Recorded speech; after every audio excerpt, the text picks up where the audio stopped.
Oh, what's up people? Another Pacifism community commentary.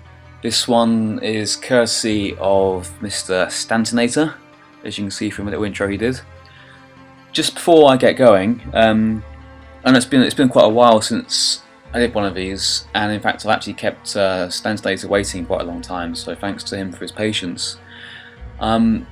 Before I get going, I just want to say a bit of housekeeping. I think I've got one more of these that somebody's asked me to do previously, and I'll be in touch with them in due course. But once that's done, if that person still wants it done, I think I'm going to call an end to this series. Firstly because I haven't really got that much time at the moment, and I don't like keeping people waiting if I say I'm going to do something for ages. But also I think I've done quite a range of scores now, ranging from 100 million to I think 3.5 billion. And inevitably I'm going to start repeating the same sort of advice, and it'll be personalised a little bit, but I'm basically going to be saying the same sorts of stuff for each person, because it's not as if it's about the best way for people to improve, but how I would improve according to my gameplay. So I'm always going to end up saying the same sort of stuff. So I sort of feel like this series has come to an end now, a natural end, and I hope people have found it real useful. And again, thanks to everybody who's taken part, and especially to Skinny Swine / Old Skinny Pig for pitching the idea, which I never would have thought of. Great idea, and I think it's been a really fun series to do. Anyway, enough waffle, more bubble. Let's go. So how I think we'll play it this time round is watch it through once, the run, without any interruptions, and then I'll pick out a few moments where things could have been done differently. This is a bit of a tricky one for me to commentate on, because as you see, his high score is 1 billion, and the score in this run is 800 million. And when he dies, it's because of a just individual isolated error, an executional error, not anything fundamental to the gameplay. So it was going fine until that moment. So it's a bit difficult for me to point to sort of structural, fundamental parts of his gameplay. But there's still a couple of things I thought of. Now, this is, apart from the bits of advice I might give to Mr. Stantonater, this is quite a useful run for illustrating different ways of attacking the gates, which I think there are two ways. See that one that just he did there, and these sorts of hits.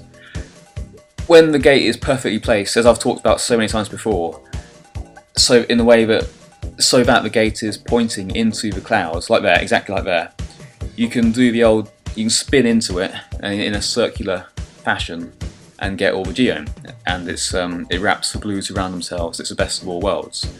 But the other thing you'll see a lot in this particular run is that when the gate isn't placed at all well, when it's not facing towards the blues and it's not going to do much damage, then he does a really good job of still going back on himself into the cloud.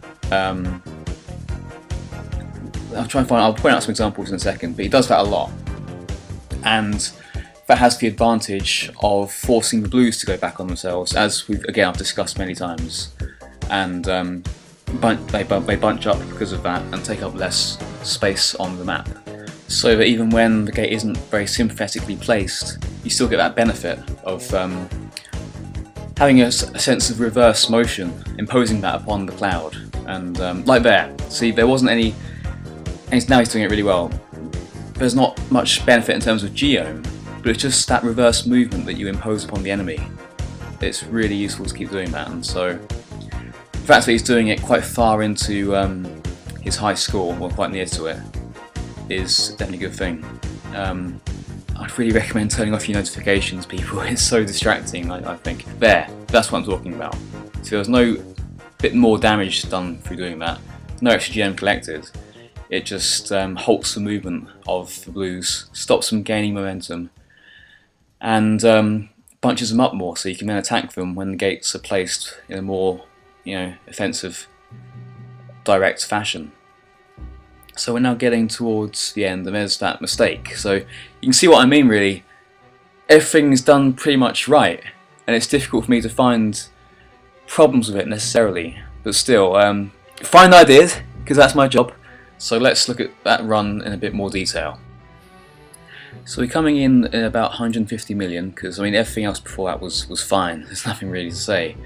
Now, As I've said before, I'm a big fan of stuttering movements in this mode, because, and I mean after every single gate, and that's what I was saying before, trying to say, sorry I was a bit inarticulate I think, but the best kind of stuttered movement is when a gate is really well placed and it's pointing right into the blues, and you can stutter your movement by doing a full circle into it, into the enemies, and you get all the benefits from that I've discussed before. But at the very least, after every single gate that I hit, unless I'm under immense pressure, then I'll always hit back in the opposite direction to that which I'm travelling, because it just gives me a second to think, and like I say, it pushes the blues, it stutters the blues as much as it stutters myself, and so it stops their momentum. Now at this point of in the run, things get a bit hectic, and he starts playing a bit erratically. I suspect because, I mean, if your high score's 1 billion, you'll get into 100 million regularly, but he would have known this is quite a good position to be in, so maybe things started to get a little bit panicky, and I just think at this point he would have benefited from stopping after each of these gates, pushing in the reverse direction, and then going for his next move to the next gate. So let's just watch, and hopefully what I'm saying will become clear. So that's a sort of awkward gate there that doesn't do you any favours, but later in the run he would have stuttered, and that one there, he does a much better job of stuttering those sorts of gates, and that movement into the corner, into the spawn, and then leaving the geome behind. These sorts of erratic movements suggests to me a player who's maybe panicking just a little bit.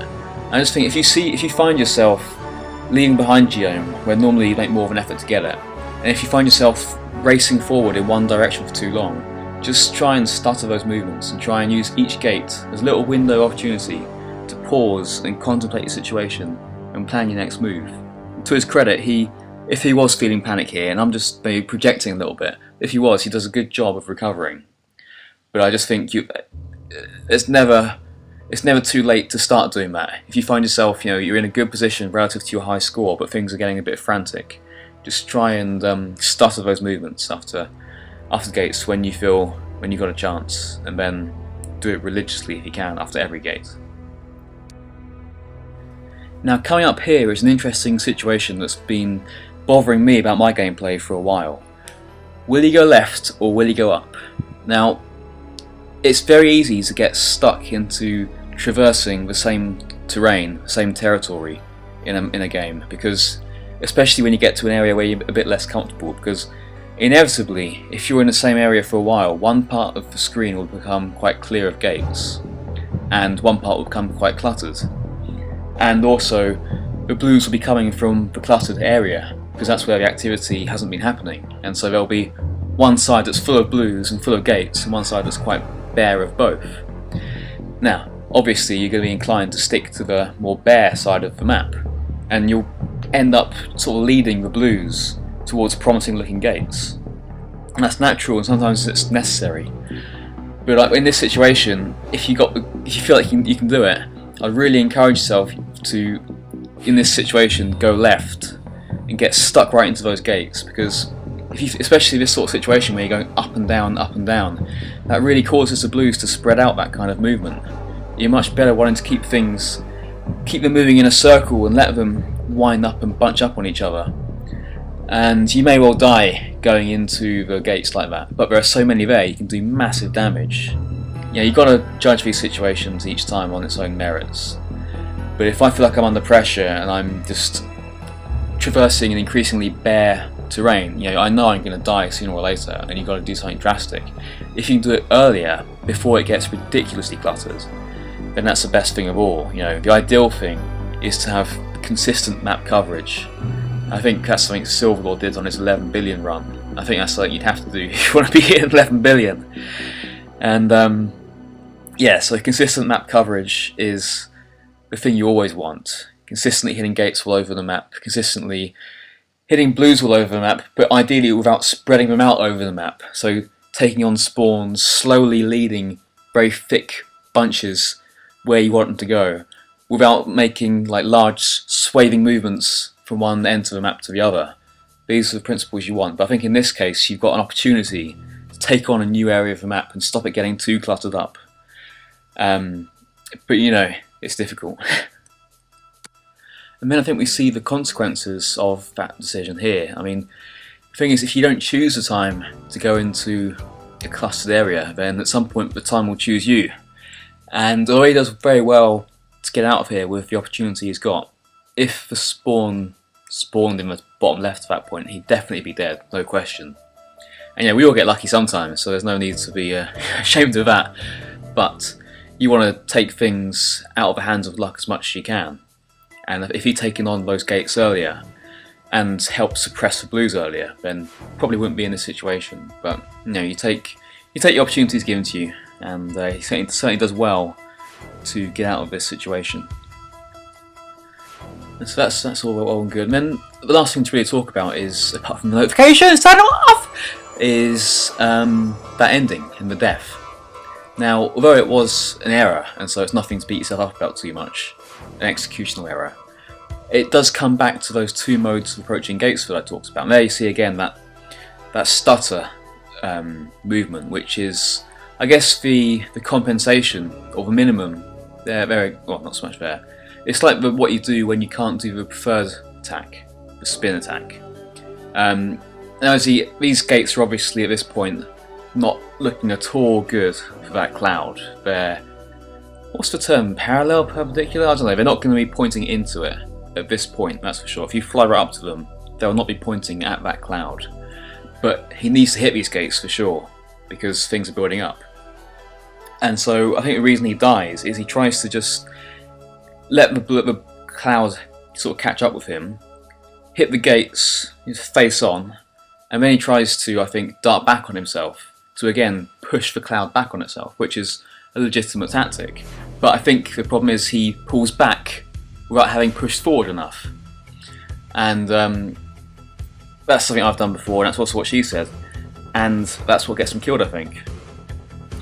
Now the thing is, sometimes you really have to make careful decisions about which of these options to take. Do you go for that minimum stutter attack, or do you try to engineer a situation where the gates will point more kindly into the blues? Now in this case, I think if he had flown, pardon me, it to the right of those two gates, then he may have been able to engineer a much more effective attack. Because the thing is, when you do that whole just stutter back on yourself movement attack, it isn't very effective for damaging the blues, because the explosive part, the orange bit, isn't touching the enemies. I think here he could have taken his time more and flown around the gates, thus dragging the blues with him, and done a more effective attack. And so you've got to judge these things carefully, because sometimes that might be true, but you haven't got time. Sometimes when things are building up and the blues are gaining momentum, you've just got to hit a gate. And in that case, then I think this option that he went for would definitely be justified. But remember, the thing he goes for, I need to find a better name for it, the stutter attack, if you will. That's always a last resort. Always try and look for ways to get the blues so that they're engulfing the gate before you explode it, so you can hit a natural circular motion. This is always the last resort. So, and sometimes I find myself doing too much of that stutter attack. I get a bit lazy. I stop trying to find inventive ways of flying around the gate and to get everything in the right place. Instead, I just go hit the gates as I see them and then dart back on myself and think that's enough.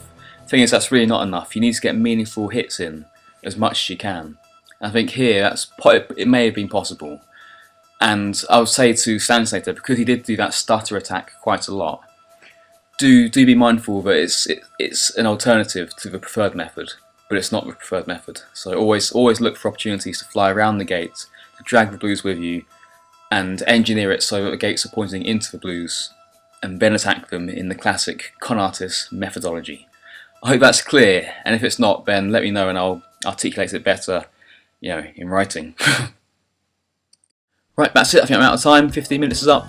Stantonater, thanks a lot for submitting this and for being patient with me, and I really hope it's helpful, and please do let me know if anything isn't clear.